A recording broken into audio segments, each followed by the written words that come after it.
గజం కేవలం 500 రూపాయలతో 1210 గజాల భూమి కేవలం 6 లక్షలు మాత్రమే. మరి ముందుగా అంబటి రాయుడు గారు ఒక మంచి క్రికెట్ ప్లేయరే కాదు, చాలా తెలివైన వ్యక్తి.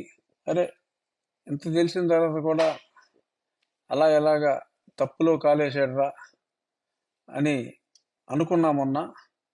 కానీ ఇంకా కేవలం నిశ్చితార్థం ఆర్ మ్యారేజ్ అని మనం అనుకుంటే మరి కాళ్ళ పారాన్ని ఆరకముందే, ఫార్చునేట్గా మరి శోభన కార్యక్రమాలు ఏమి జరగకముందే మరి ఆయన ఆ వివాహ బంధం నుంచి బయటపడటం నిజంగా చాలా అదృష్టం.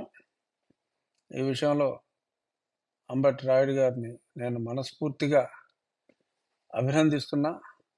డెఫినెట్గా మరి తెలుగుదేశం టీం వారిని అభినందించినట్టుగా సోషల్ మీడియాలో చూసా. టీడీపీ అఫీషియల్ పోస్టింగ్లో వీరు తీసుకున్న ఈ టైమ్లీ నిర్ణయాన్ని వారు కూడా అభినందించడం చూసా. మేబీ రాబోయే రోజుల్లో, మేబీ వారం 10 రోజుల్లో తెలుగుదేశంలో కానీ జనసేనలో కానీ మరి ఆయన జాయిన్ అవుతారేమో అనే ఆశాభావంతో చాలామంది ఆయన అభిమానులు, క్రికెట్ క్రీడాభిమానులు ఉన్నారు. చూద్దాం మరి వారం 10 రోజుల్లో అంబటి రాయుడు తను ఏ నిర్ణయం తీసుకుంటాడు.